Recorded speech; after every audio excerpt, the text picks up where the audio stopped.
You are listening to the Parts Pros podcast, the only podcast made specifically for automotive parts professionals. We're here to dive into the latest industry trends, expert strategies, and real world solutions to drive success and boost your parts department bottom line. Hi, I'm your host. I'm Amanda Poe. I'm an automotive marketing expert with more than a decade of experience helping dealerships drive growth in the ever evolving digital landscape. My guests today are Emily. Emily is joining us from our official podcast sponsor, RevolutionParts. And Emily is a parts and e-commerce guru with more than 5 years of hands-on experience working with both OEM and aftermarket parts industry leaders. Hi, Emily. Thank you for joining us today. Hi, Amanda. Thanks for welcoming me for another episode. I hear we're covering part stock levels and procurement tips today, so excited to dig in. We are, and that brings us to Ben, the star of the show today. Ben Hanak is the e-commerce manager at the Bommarito Automotive Group in St. Louis. He has been working in the parts industry since 1999. That's 25 years for those of you that are counting. He's been a parts advisor, parts director, and now e-commerce manager for Chrysler, Ford, Toyota, Nissan, and Honda. So his experience spans across a lot of different OEMs and a lot of different parts. Ben, welcome. Hi, thank you very much for having me. Yes, absolutely. Why don't you just give us a little bit of intro or information into your background real quick before we dive into the questions we've got for you today? Okay. Yeah, I've been in the automotive business for pretty much my entire life. My father owned an auto body shop when I was younger, and some experience that I learned as a teenager working in that business transferred over into the parts arena. Then went to work for a Chrysler dealer in 1999 as a parts advisor, and was a parts advisor all the way until 2018 with with all the different iterations of Chrysler. I became the parts director for that company, and we were a successful wholesale business and ran a successful website as well. And now I am running just e-commerce, trying to make the best of this. That is a great introduction. I think that brings us directly into our first question. So as Emily mentioned, we're going to talk about stock levels and, real-time problems that I think e-commerce directors everywhere are having. So let's talk about why it's so important for dealerships to be able to see real-time stock levels from the manufacturer. Well, we need to have accurate information to be able to convey to our customers, whether they're wholesale or to the technician in our shop or the e-commerce side of things. On our websites, we like to let the customer know what is available and how quickly it can ship. And if we don't have accurate information from the manufacturer, we cannot do that.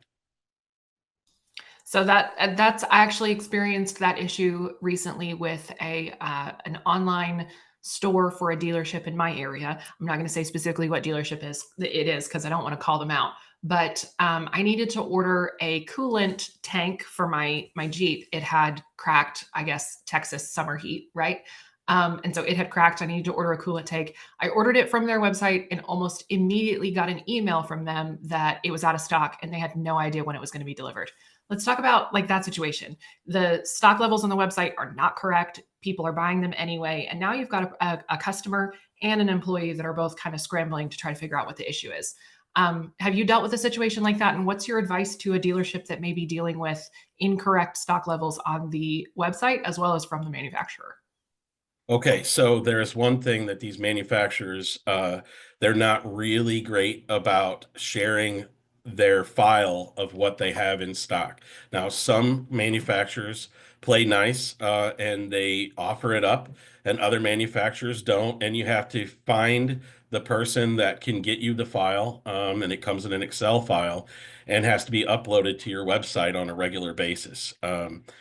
But I have had that issue happen before, and that is kind of an embarrassing thing to go through. Most people go to a website to get a part for pricing, but also availability. They may have been told by their local dealer that they can't get the part, and they get the part number from that dealer. They Google the part number, and then they find a list of websites that come up. Well, it is extremely frustrating for a customer to click on the first guy and it it doesn't say that whether they have it or they don't, and then they place the order because it's a great price, and then they get that email just like you did.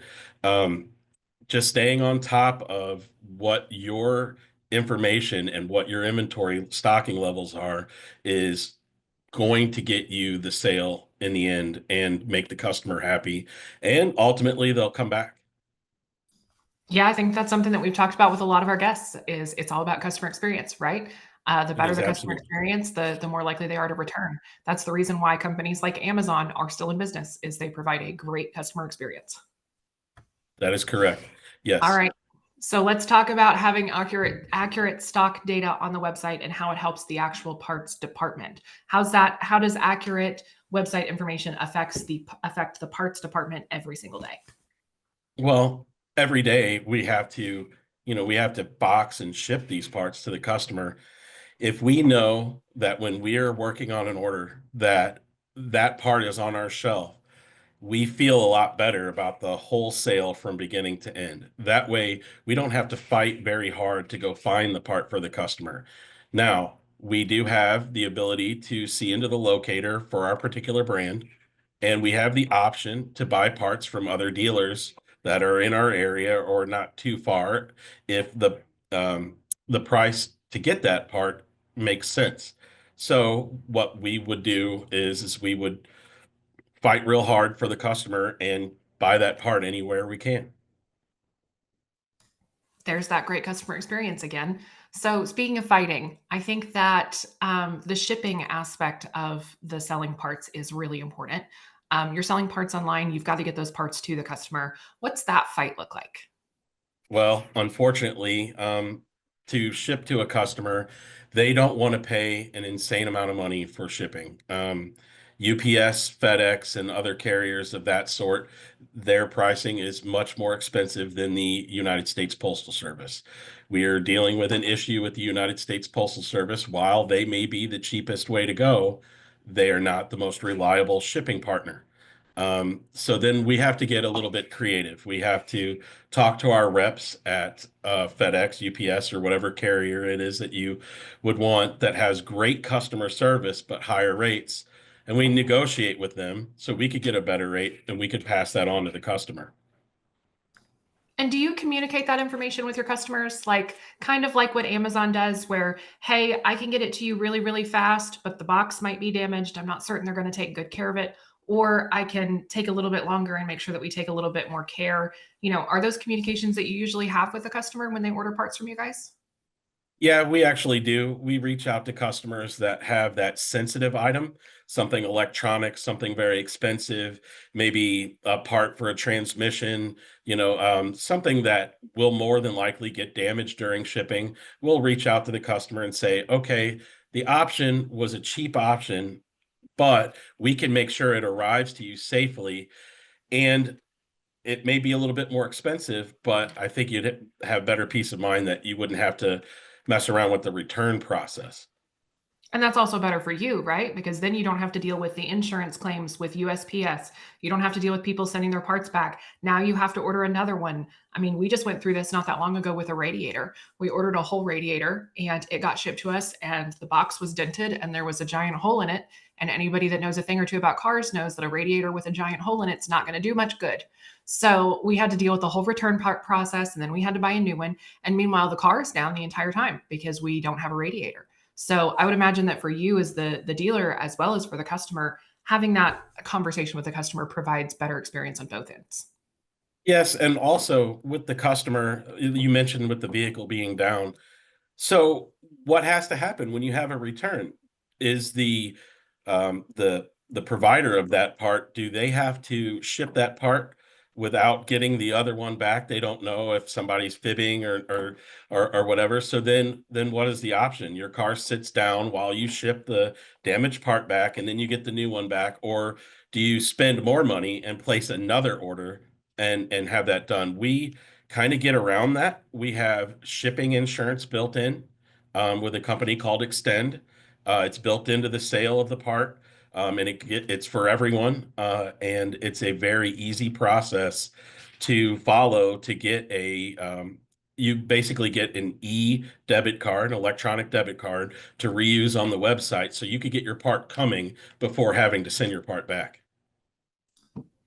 Now that's another great piece of advice. So let me just recap so far what we've talked about. Got to have accurate information on the website for the customer. You've got to have accurate information on the website for your internal people as well, to make sure that the stock levels that you have from the manufacturer, as well as stock levels that you have for the customer, are accurate. But also purchasing some kind of an insurance for the customer. A lot of car parts are very expensive. I mean, you can order everything from brake pads to a whole engine. So having a little bit of extra insurance for the customer is really beneficial, but also having a conversation with the customer. If it is a more sensitive part or something that they may need a little bit quicker, having that conversation with them about the potential of different shipping options provides a much better customer experience. Does that kind of recap everything we've talked about so far? Yeah, absolutely.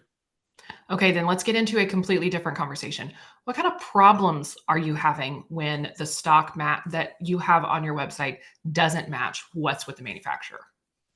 Well, as you mentioned before, with the conversation that you had with a personal purchase, I have to be the guy on the other end of the line to have that conversation with the customer, and they are usually quite unhappy about that. As you can imagine, their car would be down. You mentioned you needed a coolant bottle. Was that correct? And that car cannot run without having that coolant tank. Otherwise, it could overheat and you could do serious damage to the engine. Customers don't like to get down that path and then find out, oh, well, I'm not going to get this part for 2 weeks. At least we let them know immediately that it's on back order. But there again, that's where I come in with looking on the locator and seeing if any other dealers in the country show it to see if we could supply it. And if there's an added charge, then we can convey that to the customer and let them know. They can make the decision at that point. Yeah, and to be clear, that experience I had wasn't even necessarily the fault of the dealership. It was on back order with every single Mopar dealership nationwide. The manufacturer didn't have that part for anyone. And so the people that still had it listed online for sale, they were just not communicating directly with the manufacturer on that part being out of stock.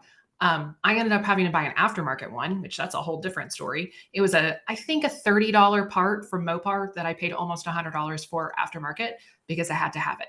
And I mean, obviously vehicle's not going to run without coolant, right? So had to buy that coolant reservoir aftermarket and had to go through the whole rigmarole with the dealership and with an aftermarket company just to get that part in stock. So I could definitely see how you, as the dealership employee, would be really irritated having to make those phone calls. Oh yeah, and it could be quite a few phone calls if you have a hiccup where your system is down or something like that, and you have an entire day's worth of orders where you have to make one phone call after another. Yeah, it could be quite embarrassing.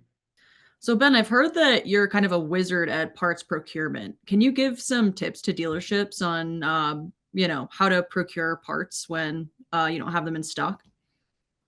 Well, obviously, first you look to the warehouse, and we talked about stocking levels earlier, and that can definitely take a lot of that out of the equation. But say you have a part that, um, like previously mentioned, that's on nationwide back order.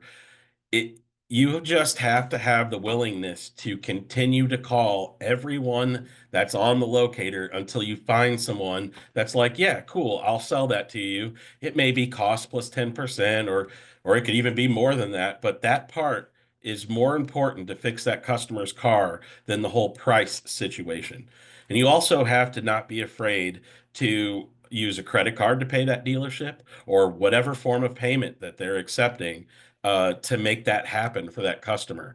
It's kind of all about a culture thing. You can't just get a customer that, oh, it's on nationwide back order, we can't do anything. That's the end of the conversation. You do need to reach out and help your customers. That will bring a customer back to you again, even if you are more expensive than anyone else out there. Well, it's like I just said with that coolant reservoir, I was willing to pay $100 for it because I needed it and no one else had it. So oftentimes you as the dealer, if you're the only ones that have that part and you have to increase the price a little bit because you had to pay a little bit more for it, it's usually worth it because the customer is still going to pay that increased price because they can't afford for their car to be down. And also, you want to give the customer an original equipment part as well. You'd hate to hear that your customer went to somewhere else, like your coolant bottle. It could be great forever, or it could only work a week. So there's uncertainty there. My fingers are crossed that it just works as long as the Mopar shortage exists. I know that it's probably not going to be a forever part, but as soon as the Mopar part becomes available, I'm just going to go ahead and order one so I have it in stock when the aftermarket one fails. Well, hey, Ben, I just have one more question for you. Can you share an example where knowing the stock levels helped improve sales in your parts department? Well, absolutely. Just knowing our stocking levels and broadcasting that to the customer on the website with let me start over with that. Knowing the stocking level has allowed us to show the customer that we do have that part in stock and gives that customer a more accurate time frame of delivery. Um, but if you do not have that part and it's a back ordered part, your systems have to let the customer know that it's going to be 5, 7, 14 days to ship to that customer. So it helps us every single day make a sale to a customer and make a person happy so that they could get back on the road and drive their car again. That's awesome. Well, today we've spent a lot of time talking about stock, and I know that to some people this might be a boring topic, but Ben, I think to you it's a pretty exciting one because this is what you do every day, right? Absolutely. Yeah. I mean, I've been on the side of this before where I was a customer and trying to buy parts for my own shop uh inside the dealership for our service department. And I'm the guy that's putting the parts out there on the web for people to buy. So I know what the importance is of actually having the stock on hand or at least readily available. Absolutely. And it's all about customer experience, right? We've talked about it on multiple episodes of the Podcast Pros podcast. Podcast Pros. Let me start over. We're each doing it today. And it's all about customer experience, right? We've talked about it on multiple episodes of the Parts Pros podcast. Everything that we do is all about providing the best customer experience we can. And having an accurate stock is not just important to the dealership and making sure that you guys have an easier job, but it's also important to customer experience and providing those customers with a good enough experience that they want to come back over and over again. That is correct. I mean, what we do is honestly to make money. I mean, that's what we do. We come to work to make money for our families and have a good life, but we also get a little bit of excitement and a little joy whenever you get a great review from a customer that says we knocked it out of the park. So we want to try to do our best to get all those great reviews. And remember, those reviews, they go on Google and they're out there forever. And people really do read them and will patronize your business if you have a good review. Well, there you go, guys. You heard it here first. It's not just about customer experience, it's about creating raving fans of your parts department. That's what e-commerce is all about. That's all for this episode of the Parts Pros. Thanks again for tuning in. For more information on the Parts Pros and our official e-commerce sponsor, Revolution Parts, visit partsprospodcast.com. Be sure to subscribe on Spotify, Apple, Amazon, YouTube, or on our website, again, partsprospodcast.com, or wherever you catch your latest podcast. And that's so that you don't miss our next episode. That's all, and we'll see you next time. Thanks, guys.